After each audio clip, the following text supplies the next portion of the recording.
Sesungguhnya perpecahan, pertikaian, saling menghina dan fanatik mazhab adalah musibah yang nyata dan kerugian yang besar.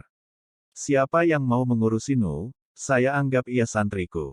Siapa yang jadi santriku, saya doakan husnul khatimah beserta anak cucunya. Hendaknya memiliki niat yang baik dalam mencari ilmu, yaitu dengan bermaksud mendapatkan ridho Allah, mengamalkan ilmu, menghidupkan syariah Islam, menerangi hati dan mengindahkannya dan mendekatkan diri kepada Allah.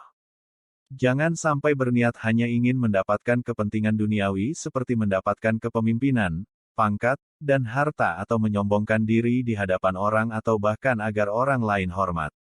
Seorang santri hendaknya membersihkan hatinya dari segala hal yang dapat mengotorinya seperti dendam, dengki, keyakinan yang sesat dan perangai yang buruk.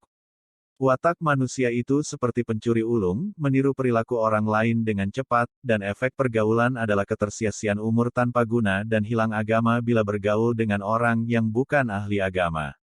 Jika seorang pelajar butuh orang lain yang bisa dia temani, maka hendaknya dia jadi teman yang baik, kuat agamanya, bertakwa, wara, bersih hatinya, banyak kebaikannya, baik harga dirinya, murwah, dan tidak banyak bersengketa. Bila teman tersebut lupa dia ingatkan dan bila sudah sadar maka dia tolong.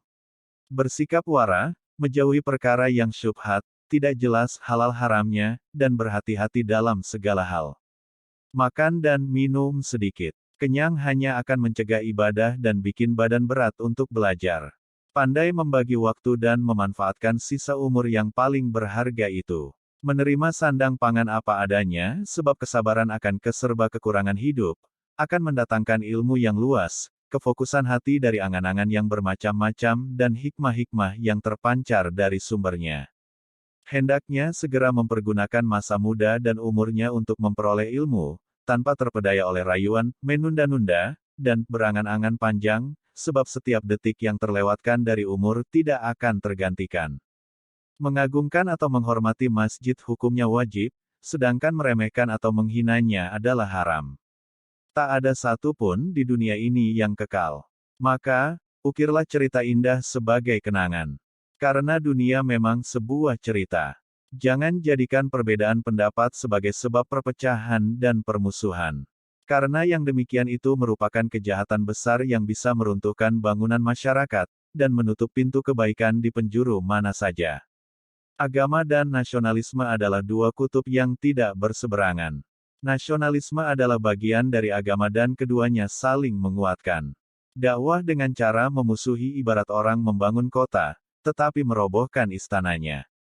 Bahwasanya Al-Quran dan Al-Hadis adalah pedoman dan rujukan bagi muslimin, hal itu benar adanya. Namun memahami Al-Quran dan Al-Hadis tanpa mempertimbangkan pendapat para ulama adalah sulit, atau bahkan tidak bisa. Meninggalkan pergaulan karena hal itu merupakan hal terpenting yang seyogyanya dilakukan pencari ilmu, terutama pergaulan dengan lain jenis dan ketika pergaulan lebih banyak main-mainnya dan tidak mendewasakan pikiran.